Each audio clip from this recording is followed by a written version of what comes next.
The world of business is more complex than ever. The world of human resources and compensation is also getting more complex. Welcome to the HR Data Labs podcast, your direct source for the latest trends from experts inside and outside the world of human resources. Listen as we explore the impact that compensation strategy, data, and people analytics can have on your organization. This podcast is sponsored by Salary.com, your source for data, technology, and consulting for compensation and beyond. Now, here are your hosts, David Turetsky and Dwight Brown. Hello and welcome to the HR Data Labs podcast. I'm your host, David Turetsky. Like always, we try and find the most brilliant people inside and outside the world of HR to talk to you about what's going on in the world today. Today, I have with us a repeat guest, one of my favorite guests, Siri Chilazi. Siri, how are you? David, thank you for having me. It's so lovely to be back. You are one of my favorite podcast hosts. Oh, thank you. What's funny is that every time I mention your name, the phone, my iPhone, goes, "What did you want? You called me." I've been told that happens. All I can say is I'm sorry. Well, no, you don't have to apologize. It's just hysterical, though. So has that caused problems as you've grown with it? I would say on balance, it's made my life easier, to be honest. Really? People remember the name. They know how to spell it. It's easy to make reservations over the phone. So I'm not going to be one to complain. Not at all. There you go. So, Siri, tell people a little bit about yourself. I am a researcher of gender equality in organizations at the Women in Public Policy program at Harvard Kennedy School. So my life's work is to try to identify and test concrete solutions to help close gender gaps at work and to help make the workplace more fair for everybody. That means things like, how do we hire better? How do we make better decisions around performance evaluations? Whom to put on a particular project? Who should be fast-tracked for future leadership positions? And also things like organizational policies around flexible work, remote work, parental leave, and even expense reimbursement policies. Wow.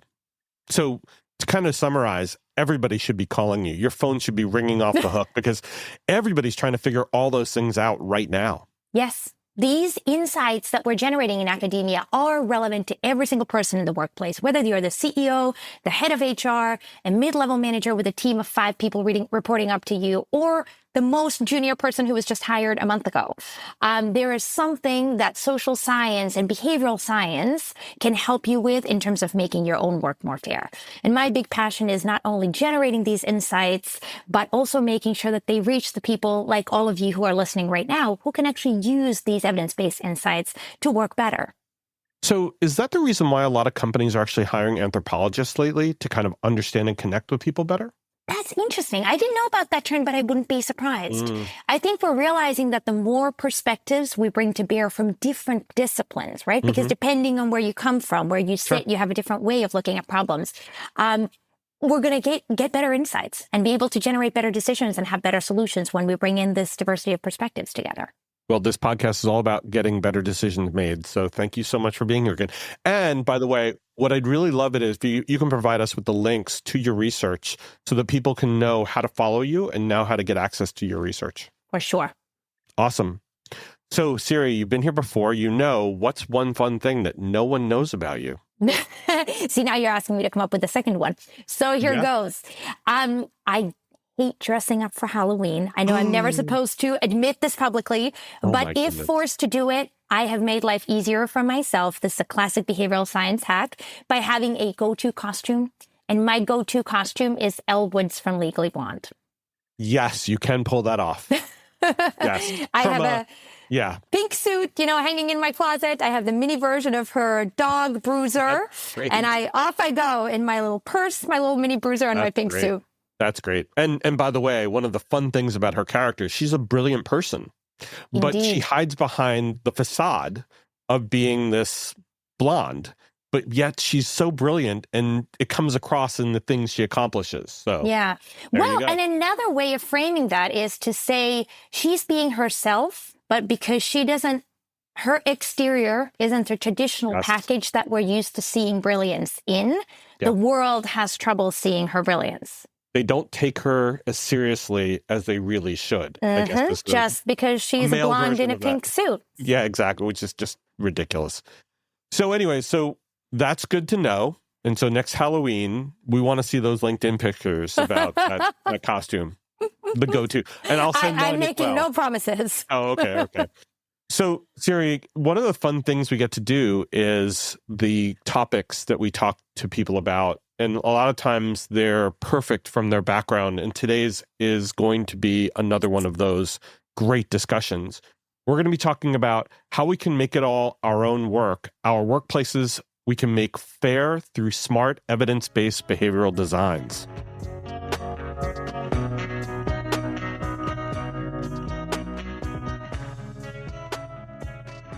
So, Siri, our first question. In your book with Iris Bonet, Make Work Fair, Data-Driven Design for Results, you propose a paradigm shift for how we think about fairness at work. What is this paradigm shift, and why is it important for organizations and practitioners to actually engage in that? Hey, I'm Katie Van Horn. And I'm Jackie Clayton. We're your hosts of the Inclusive AF podcast, where we take on DEI, leadership, and HR without all the corporate fluff. That's right.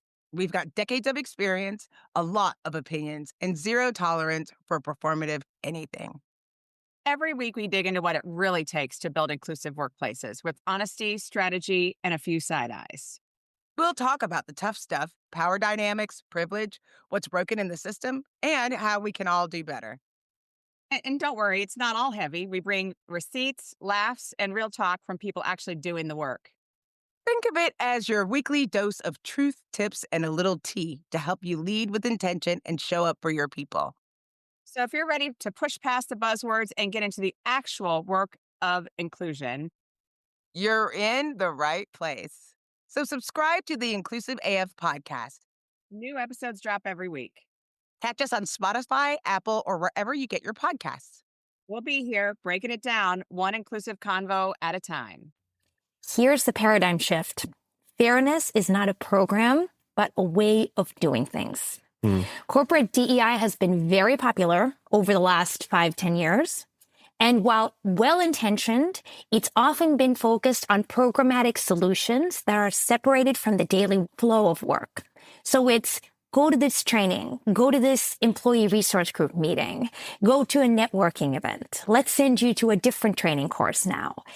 And first of all, the problem with that is most of those interventions and solutions are not evidence-based. Diversity trainings and unconscious bias trainings in particular have been studied extensively and have not been shown to really lead to behavior change. So that's already one problem.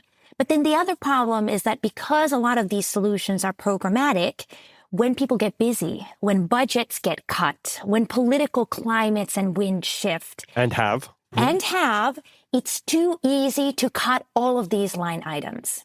So the paradigm shift that Iris and I propose in our book, Make Work Fair, is to instead embed fairness into the things that we're already doing, no matter who sits in the White House, no matter what the macroeconomic conditions look like.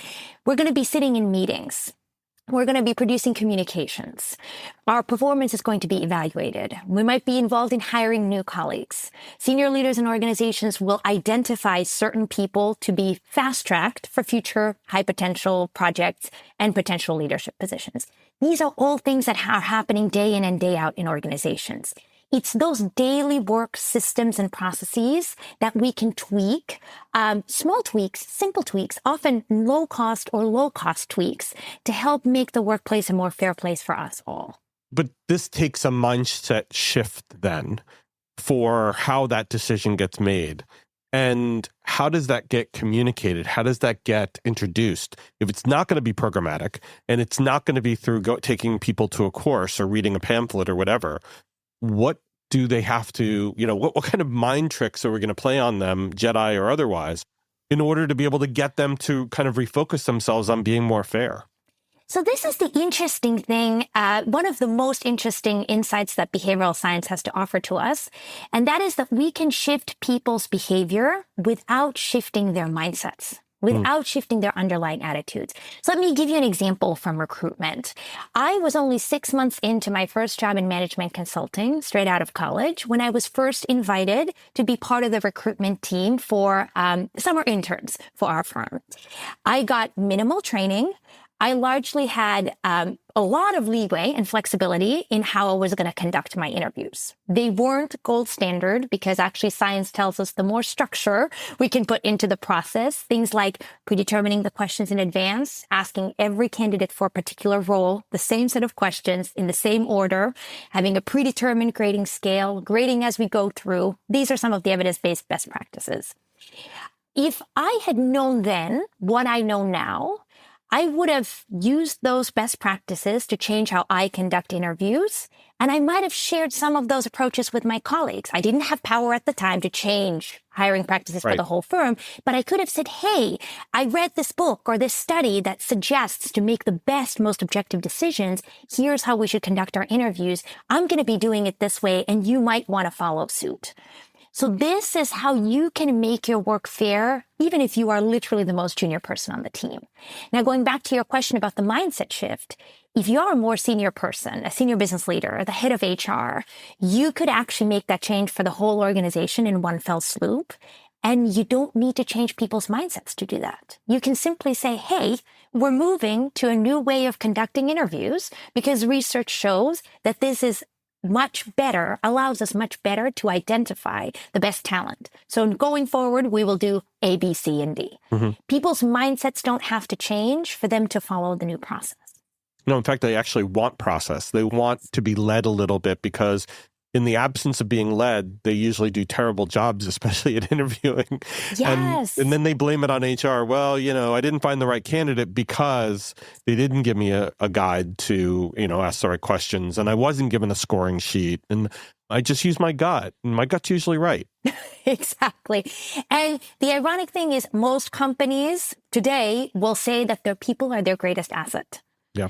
And if that's actually true, and if that's what we believe, then identifying the right people for the right roles should be one of our highest priorities, which means we should be wanting to spend more time on it. We should be wanting to be more deliberate about ironing out and articulating who is it that we're looking for? What are the skills, the competencies that we need? Instead, what we often see is people are super pressed for time and they're recycling and minimally editing and updating old job descriptions from 10 years ago. Not a recipe for success. No, on either side, right? Because you want to be able to make sure it's the right fit for you as a candidate. And you also want it to be the right fit as the person coming in, because trying to unwind bad situations, bad hires, is usually pretty terrible, and it's very frustrating, and it's very emotional on both sides. Yes, it's costly both in the traditional financial sense, but to your point, it's also very costly emotionally and relationally. So we should be trying to avoid hiring mistakes as much as possible, and process helps us do that. Absolutely. And I love the idea of being able to provide people with those guides and have a good process and have fairness be embedded in it. And to kind of go back to one of the other points you made, because DE&I has completely fallen out of favor. But the concepts and the principles of DE&I hopefully have changed people's mindsets about being fair and being able to provide opportunities to the right people at the right time. Yes. And if that gets crept in, whichever way it does, whether it's through a process or through people going, yeah, I'm going to see a good, diverse slate of candidates. Why? Because it's probably the best thing, not because someone's forcing me to do it. And in that case, you're kind of advocating for, in terms of the word fairness, I imagine you're advocating for those principles to be laid down within those processes, I imagine. That's exactly correct. I have yet to encounter a business leader or frankly, a person in an organization who opposes the concept of fairness. Now, granted, some people define it slightly differently. Some people might have slightly different understandings. But when I ask senior leaders point blank, do you care about running a fair organization? To the last person, they all say yes. Yeah, I can't imagine that kind of conversation, how it would go. Do you believe in fairness? No. Huh? But that's where we need to start, right? We need to start by finding the common ground. Right. Once we have that, and once we can all agree that this is a principle and a vision that we can get behind, then we can get into the nitty-gritty of how do we actualize this vision? What does it look like to actually have a fair organization?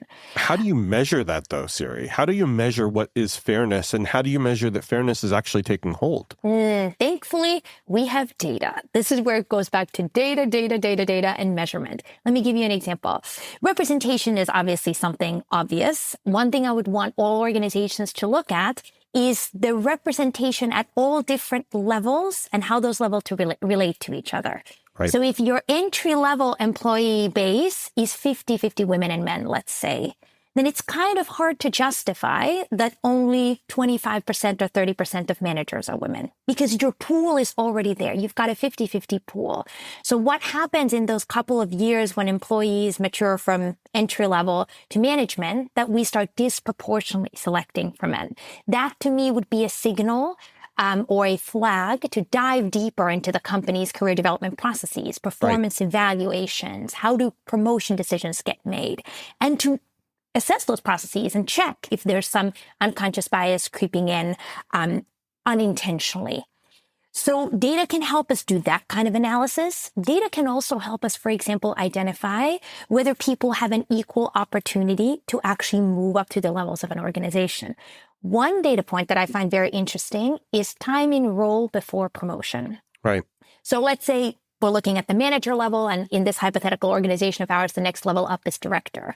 Let's look at all different groups of employees and see how long they spend as a manager on average before they get promoted to director. And of course, not everyone will. Some people will exit. Some people will stay as manager. But regardless, that will tell us, does everyone actually have the same shot to succeed? Because if disproportionately certain groups of people are advancing through the hierarchy faster, that might be, again, a flag that they're getting evaluated differently. They're getting more support along the way. They're getting more access to senior leadership visibility or high potential, sexy, high visibility projects. Right.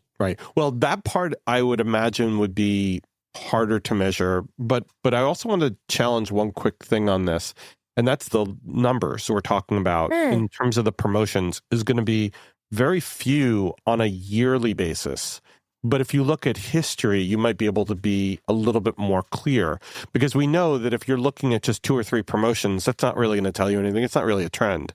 But if you're looking at 50, 60, 70 promotions over time, and I'm thinking more about in smaller, mid-sized companies, it's going to be harder to measure. In large companies, it is because that promotion is happening quite readily. How do we address that, though? Because we're not going to be able to see a lot of patterns unless we dive into probably more data, longer periods of time. Absolutely true. On the flip side, though, if you have a small organization, that's going to be a small organization, the numbers still matter. Yes, sure. They are highly susceptible to fluctuations because one person can move the percentage, up or down by double digits percent. Sure. But it really still matters who you're promoting and who makes up the senior leadership, even if it's just 3 people. Absolutely. So in a way, you could argue that in smaller organizations, all of those individual decisions are actually even more consequential, precisely because the numbers involved are so small. Oh, absolutely. I wasn't challenging that. In fact, it is much more apparent and much more visible when it's small numbers. Totally agree. I'm just saying that if you're in a smaller, mid-sized company, the measurement of them will be more difficult to try and draw patterns and trends over time, unless you're dealing with much larger trends over time than just looking at a point in time. Yeah, your data won't be statistically significant, but exactly, it's the data you have, and so you do the best looking at it. One of the things that I always find in talking with individuals and organizations is often people are surprised by what the data shows. Collecting systematic data, whether that's of 5 people, if that's the size of your organization, or 500,000, if that's the size of your organization, it often yields surprises. Our perception of reality is not always what data reveals the reality to be. And that's one important function of data, is it helps align our understandings and perceptions to what is truly going on the ground. Right. And perception equals reality for people who are the ones who are turned aside or the ones who are not promoted or the ones who weren't even considered. Yes. And we need to address them. We need to be able to pay attention to them because we certainly don't want to mitigate them. We certainly don't want to minimize their emotional aspect of this. Like what you hear so far? Make sure you never miss a show by clicking subscribe. This podcast is made possible by Salary.com. Now, back to the show. How do we, though, try and draw? Because you're saying that this is not programmatic, right? This is going to happen because we're changing process. How do we change process to make progress and to recognize these issues? Let me give you an example from the world of hiring. This is one of my favorite studies. A lot of employers don't like to see gaps in job candidates' work history. They assume that it means candidates were not committed, they were sick, or taking care of a child or a family member, or maybe even pursuing continuing education or taking a sabbatical and traveling the world. But in any case, it's not good because for whatever reason, employers want you to be working 24/7 all the time. So we know this from past research that career gaps are penalized. The typical resume format makes career gaps really salient because you list your job that you had and then the exact associated dates. From 2020 to 2024, I was here. Siri, can you explain why you have gaps of 9 months and 12 months in your career? Exactly. Well, you're lucky if you get to that stage, by the way. In most cases, you won't even be invited to explain those gaps. You'll just be discarded in the first layer of review. Exactly. Yeah.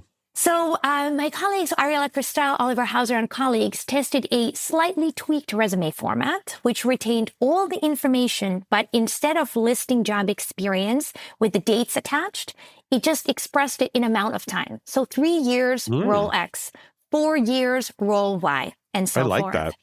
You don't lose any information except potentially the gaps. And they found that this redesigned way of presenting work experience actually increased everybody's chances of getting invited to an interview. Oh. But it, of course, disproportionately helped women who today are the applicants most likely to have career gaps. Of course. Because of the fact that women still do the most of unpaid caretaking work, whether that's kids or elder care. Right. So that's an example of how we make a small tweak to a process without trying to tackle people's underlying biases, which in this case are biases against candidates with career gaps. And we get access to a bigger talent pool, which then allows us to make a better hire for the job that we have open. And I think people who are older as well might face some gaps as well. Yes. Male, female, ethnicity aside, that's a phenomenal way of being able to point out that you have the experience and you have experiences in various pieces at various companies.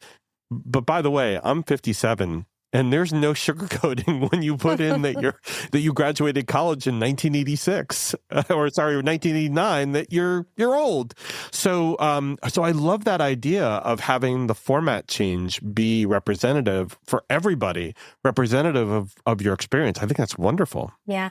You're highlighting something else too that's really important, which is the move towards skills-based hiring. So instead of looking at people's check-the-box qualifications, which university, which degree, how long were you in school for? How long did you work at a particular job?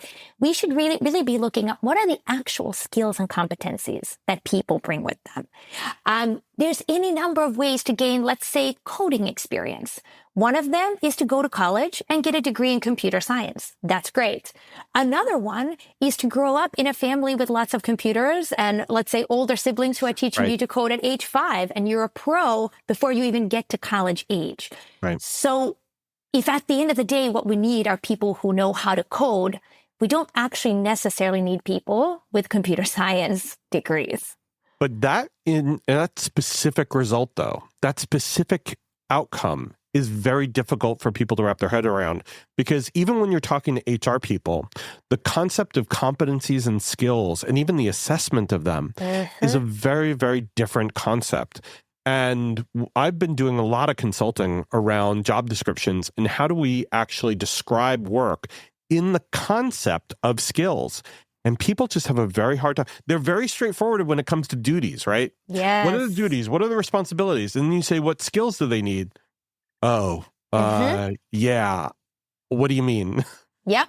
So Siri, how do you get people's minds around changing from here's what I accomplished there and here's what I did to here are the skills I used and here are the outcomes that led to? Yeah. This goes back to our conversation earlier about if we really think our people are our greatest asset and finding the best people for these jobs is so important, then we should be willing to spend a little bit more time to start from a blank page, sit down and say, what are actually the skills and competencies that will make this new hire successful in this role? And that is an effort. I'm not going to lie. I just did this recently for a job description myself, and it took me a lot longer than I expected, but it was time well spent. It is a mind shift. It's a very different way of thinking about your job or thinking about a job. And it needs, I don't know if it's necessarily just technology, but the way you put also the change in the resume, it needs that kind of a shift. It could be subtle. It could be very subtle. How do you get your job done? What are the things you do in your job? Oh, well, I do a lot of selling, but it's very consultative. That's a skill. That's somebody being able to illustrate, how do I get my job done in a way in which takes skills? And people it's very difficult to get that out of people, especially with people who have, and actually I take it back. I think people who are not in HR have an easier time of expressing that than people in HR. Well, and this brings us to an interesting question, right? Which is, should we rethink who writes job descriptions and how they get written? Yes. If you, David, are doing your job over here, some HR person that you've never even met, how could they know how to describe your job? So maybe this needs to be a more collaborative effort.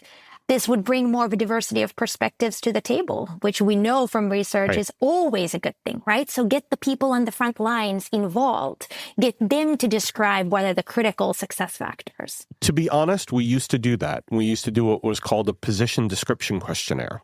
And people used to fill out, what did they do? How did they do it? How much time did they spend? It was a percentage.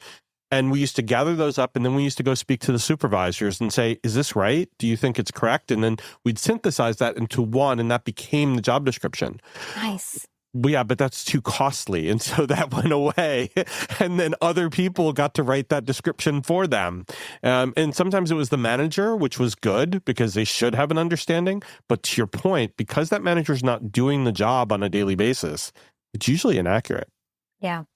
And this is some interesting intersections with the concept of employee voice, the concept of inclusion, right? Soliciting people's views, perspectives, experiences around the jobs that they're actually doing makes them feel more valued in the organization.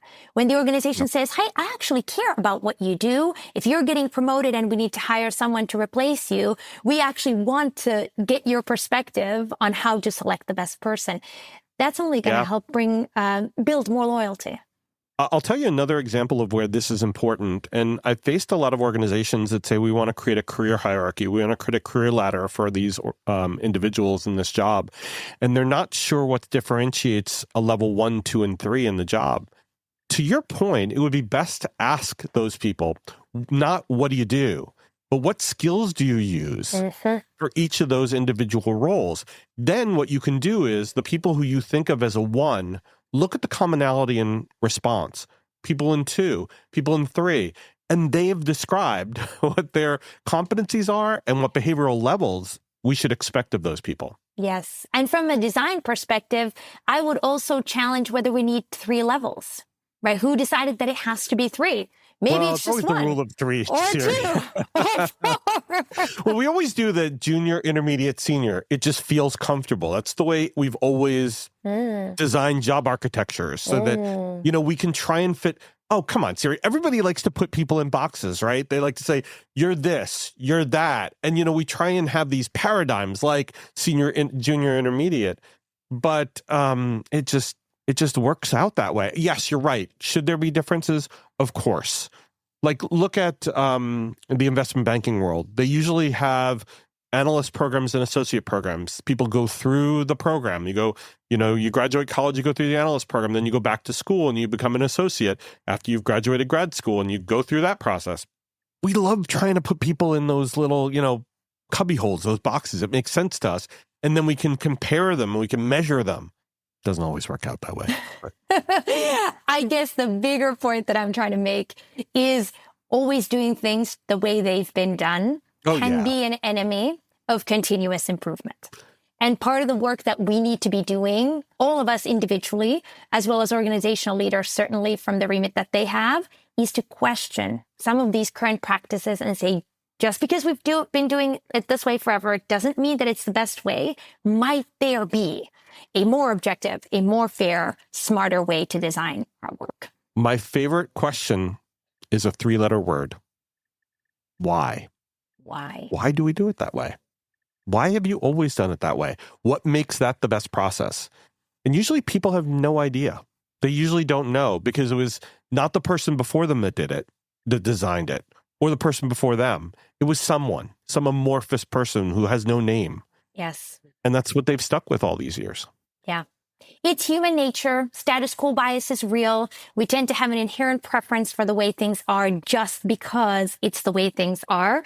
But once we become conscious of that tendency, once we know that that's an inherent way we like to operate, then we can question that when needed. Hey, are you listening to this and thinking to yourself, man, I wish I could talk to David about this? Well, you're in luck. We have a special offer for listeners of the HR Data Labs podcast. A free half-hour call with me about any of the topics we cover on the podcast or whatever is on your mind. Go to salary.com/HRDL consulting to schedule your free 30-minute call today. So I know we've covered this, and so maybe this question is kind of inappropriate now, but how do we get smarter about the data that drives fairness? I mean, we just talked a lot about it, but is there anything else we can do to kind of, our listeners could use to kind of move that needle? One of my favorite stories about data comes from the world of the media. Ross Atkins, he is a British journalist and TV presenter at the BBC. And he realized several years ago that he had no data available to him on the number of women and men he was featuring as experts on his nightly primetime news show. He had the strong conviction that because the world he's reporting on is approximately 50-50, the journalism should be as well in order to accurately represent the world. But he didn't have any data to tell him whether he was reaching that goal. So he and his team decided to generate the data themselves and count at the end of each night's 1-hour-long show, okay, who did we have on screen during this hour? How many women, how many men?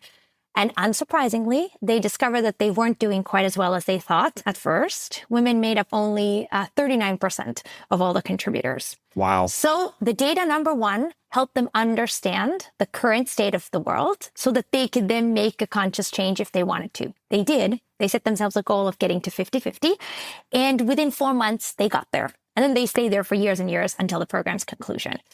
But one of the other aspects of this story that I love that it illustrates is data is powerful when you are so close to it that you can actually use it to shape your everyday decisions.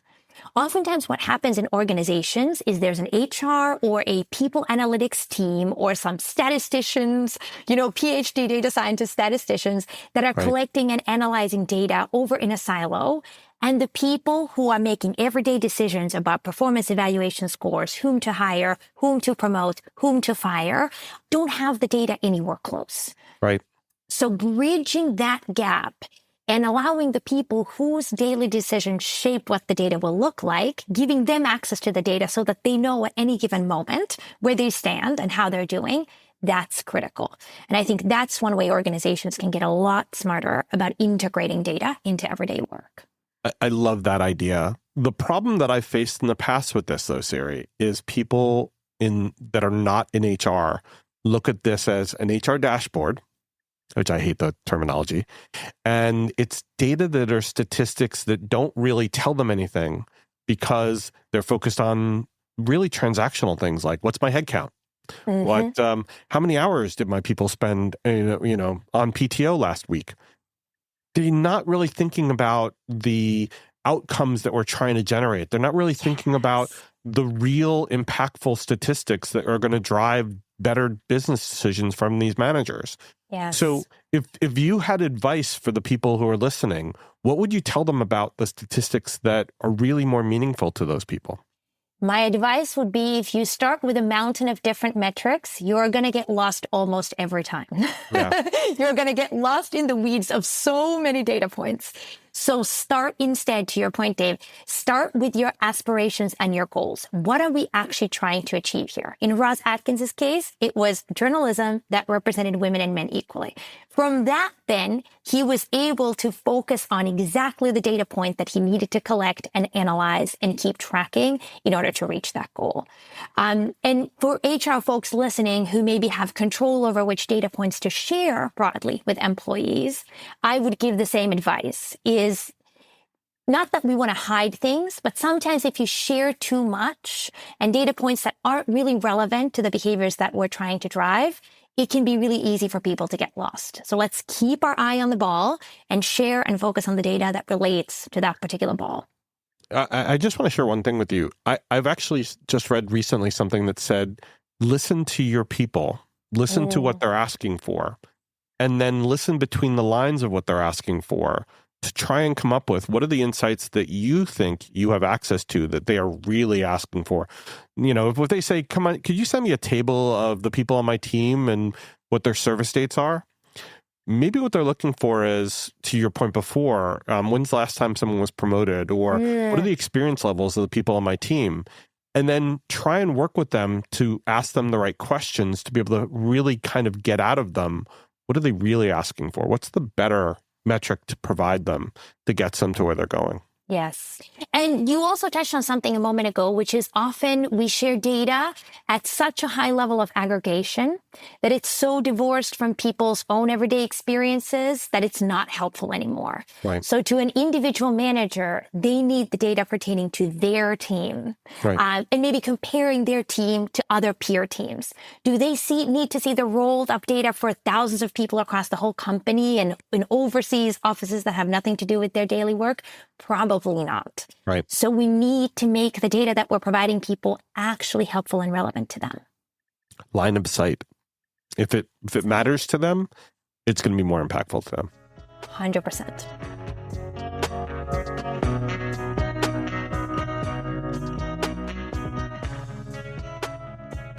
Siri, it's always a pleasure to talk to you. Like we were talking before about how it's crazy that the time of the year just flies by. Well, same thing on these recordings.